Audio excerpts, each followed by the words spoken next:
mag-file ng kaso? Meron pa rin po. Lahat naman tayo, be it a convicted prisoner, meron tayong karapatan na magsampa ng kaso. Kung halimbawa, yung mga karapatan mo ay medyo na-violate na, lahat tayo may karapatan. Anyway, in this case, this is being filed by Jaybee Sebastian, represented by the wife, Roxanne Sebastian.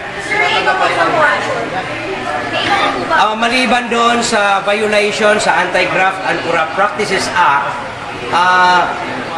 Sebastian also files a complaint for violation of the Anti-Torture Law of 2009. Kasi po, noong nilipat si Jaybee Sebastian upon order of Secretary de Lima, Director Cruz, and Superintendent Schwarzkopf, nung nilipat siya sa Building 14, he was placed in an isolation confinement, solitary cell, kung saan siya lang mag-isa doon, lock up 24/7, walang makausap. So that is mental torture. Under the anti-torture law, what is being prohibited is to subject a person to torture. And torture includes not only physical torture, but mental torture. Placing Sebastian in a solitary confinement, locking him up 24/7, not allowing anybody to visit him, that is tantamount to mental torture. Matagal po. We have proof na sa mga panahon na yon, he was locked up 24/7 dahil meron kaming mga sulat dated October 27 addressed to then Secretary of Justice Kagiwa na sinabi namin, pagdala kay Sebastian, lock up siya, nasa solitary confinement, that is tantamount to torture. We invoke the law against torture. Umabot ng mga hanggang January, Jaybee Sebastian was transferred October 6 of 2014. Mga January, ganun pa rin po. Kaya as early January or February of 2016, we also filed a request at we called the attention of the concerned agencies na merong torture na nangyayari dito dahil nga mental torture to dahil isolation. He was isolated from the rest of the prisoners, locked up siya 24/7 behind cell bars. Sir, di ba dahil may attempts sa buhay niya? I mean, di ba parang security na kaya siya nilagay sa solitary confinement? Yun nga po ang concern, dapat hindi na lang dinala doon. Yun yung evident bad faith na sinasabi namin or gross inexcusable negligence ng mga respondents dahil alam na nilang may threats to life, yet dinala pa rin nila doon. It is as if feeding Sebastian to the lions. Andun yung building, ako I believe it 19 eh. Pinaghalo-halo sila lahat. That is not prudent thing to do under the circumstances dahil malinaw naman at alam naman nila. Public knowledge yon na si Jaybee Sebastian ang pinagbintangan na nagbigay ng informasyon kaya nalaman yung proliferation ng droga sa New Bilibid prisons. In fact, 1 month after the raid and transfer of the Bilibid 19 to NBI, hinagisan ng Granada ang maximum security compound and it is public knowledge na si Sebastian ang target. And yet, doon pa rin nila dinala sa Building 14 kung saan andun yung mga suspect na nagpapatay kay Jaybee Sebastian. So malinaw na gross inexcusable negligence ito. Talaga ba, Sir, asset po siya ng gobyerno? We cannot confirm that. Pero yun nga ang sinabi ko, merong public announcement si Senator de Lima na asset si Sebastian.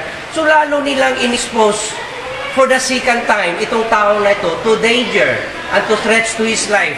Dahil sabi ko nga, under whatever circumstances, hindi dapat i-disclose na isang tao ay asset ng gobyerno dahil mamimilgro ang buhay niya. So enough, after announcement, after the public statement na si Jaybee Sebastian is a government asset, nangyari nga, pinatay si Jaybee Sebastian.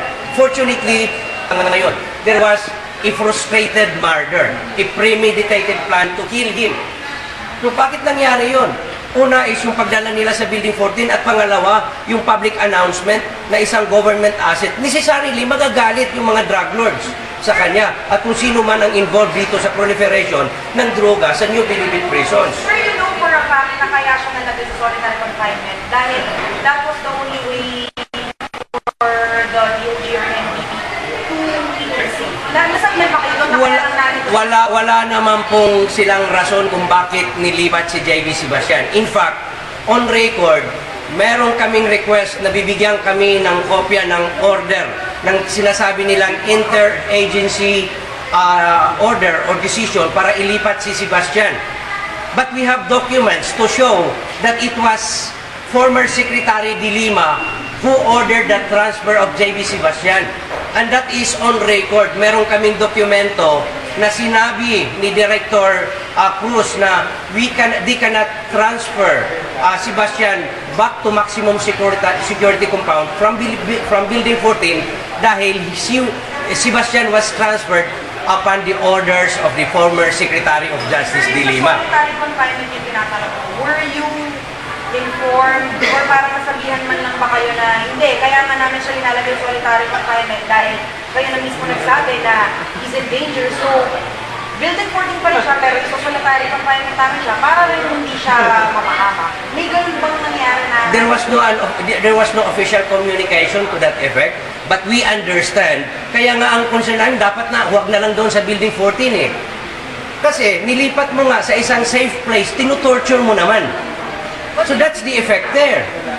While it may be true that the purpose of transferring Sebastian to Building 14 is to secure him dahil they believe Building 14 is the safe place, pero nilalock up mo naman siya doon, nilagay mo siya sa isang safe na place, pero in point of effect, tinutorture mo siya dahil lock up siya 24/7. So, Atty. ano po sa tingin niyo, what could have been done kung hindi siya ilipat din sa Building 14 upon receiving threats? Dapat nilipat nila sa ibang facility. Marami pa namang facilities ang NBP. Hindi lang naman Building 14, hindi lang naman maximum security compound. Meron tayong medium security compound dyan. But the fact is, ito yung pinaka-salient point. Dinala nila yung Bilibid 19 sa Building 14. Galit na galit kay Sebastian dahil na-raid sila, nalaman yung illegal trade activities nila dahil ang alam nila, ang nagsuplong, ang nag-report, nagbigay ng information si Sebastian, and yet doon nila dinala. So that is gross negligence. Now, ang nangyari pa, they were, from the start, in transferring Sebastian to Building 14, they were already grossly negligent. And yet, ito na namang public announcement nila na dinisclose nila, dinidivulge sa publiko na government asset si Sebastian. So, Sebastian is placed twice dito sa danger na to. Not only once, hindi lang isang beses, kundi pangalawang beses. Kaya nangyari yung attempt to kill Sebastian dyan sa Building 14 dahil na-confirm, na-reinforce yung pagdududa ng mga drug lords na informant nga si Jaybee Sebastian. Sir, can you confirm, willing na po si Jaybee na makita po sa Department of Justice? I have no comments yet. I still have to discuss this with Jaybee Sebastian. We are preoccupied with this preparation of this complaint. Secretary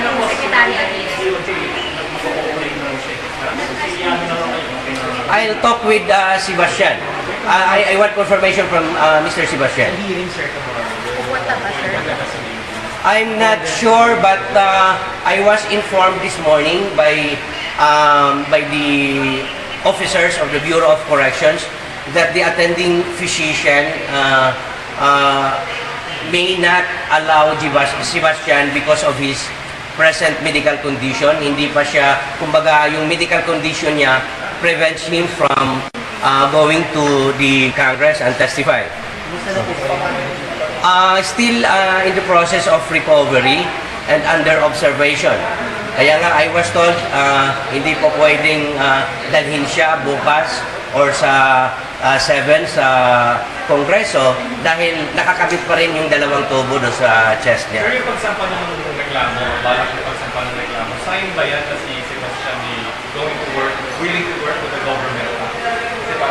Well, hindi ko pwedeng kung naririnig nyo yung mga previous announcement namin, right from the very start kung kailan nag-umpisa itong inquiry ng proliferation of illegal drugs, alam ng lahat, pinaalam din namin sa present administration that Jaybee Sebastian is willing to cooperate para lang to shed light on this ongoing investigation on the proliferation of illegal drugs. Well, I will not give any details basta Sebastian is willing to cooperate. Stands pa rin yung sinasabi niya na sa presidente niya na sa kanya. Kahit na kay DOJ. Actually, yun yung unang stand namin na kay Presidente lang. Pero base dito sa mga recent development, posibleng Sebastian would change his heart or mind and he will testify before the inquiry being undertaken or conducted by Congress. But I don't want to make a confirmation of that. There's a possibility. And for your actions or plans? After the filing of this case, we have to focus on the possibility that Sebastian would be testifying before the Congress on its inquiry on the proliferation of illegal drugs. Second thing that will be at the foremost of our concern is kailangan hindi maibalik si Sebastian sa Building 14. Yun nga po. Hindi ko pwedeng sabihin kung kaninong version yan. If ever Jaybee Sebastian will speak and participate in the ongoing negotiation, it would be based on his personal knowledge. I cannot say that it will be based on the theory being adopted by the administration or the previous administration. Sebastian will speak everything he knows on his personal knowledge. Opo, that's correct. It has relation to the proliferation of legal drugs. I cannot give any details because even Sebastian told me things about proliferation of drugs in NBP, but those statements are couched in general terms. There are no details. It's only Sebastian that could disclose or could give you the details of what he knows about proliferation of drugs in the Philippines and even outside of it. We cannot roll out the possibility because muntik na siyang mamatay at malinaw, premeditated plan. At alam namin na itong grupo na to, kung sino man ang may kagagawan nito, will really move heaven and earth to carry on, to implement, para ma-implementa at finally eliminate Jaybee Sebastian. Because ito yung pinaka plano nila na i-eliminate itong taong to. Gaya ng sinabi ko kanina, hindi ako pwedeng magbigay ng details. Si Mr. Sebastian na lang masabi if ever he would speak in line with this inquiry. Are we looking into asking for immunity once mag-start yung hearing na present in the situation? If Sebastian would cooperate or if he will not cooperate, he would be compelled to be there. Siguro alam na natin na hindi naman pwedeng ipahamak ng sarili niya kung wala namang immunity, kung wala namang protection, lalo na placing him under the witness protection program. There's a likelihood na siguro Sebastian would rather play safe. Of course, for security reasons. Pero anyway, let's get the bridge when we get there. Tingnan na lang natin kung anong sasabihin niya kung dadalhin siya sa Kongreso. Sorry, paano po yung ano?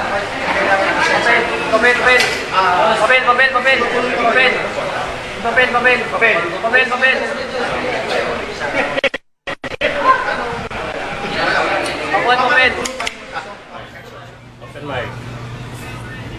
Open mic. All right, that was attorney Arriba, the lawyer of Jaybee Sebastian, talking to media there. They were supposed to file charges against Senator Leila de Lima, but they failed to do so due to lack of documents. They're going to do that tomorrow. But here's an interesting thing. This filing of charges coming up when it's been common knowledge now that Jaybee Sebastian was actually an asset of then DOJ Secretary Lila de Lima. Here's what we know so far from that press conference or statements being given by Attorney Arriba, that Sebastian, an inmate considered to be an influential one at the National Penitentiary, was revealed to be an asset of then Justice Secretary Lila de Lima. And now, Senator, it was de Lima herself who revealed this. Now, this development, Jaybee Sebastian, as represented by his wife, now filing charges of violations of Anti-Graft and Corrupt Practices Act, violation as well of the anti-torture law. All these charges are to be filed against Senator Lila de Lima. The basis of this, according to Attorney Arriba, is number one, the revelation that he was an asset that subsequently endangered Sebastian's life.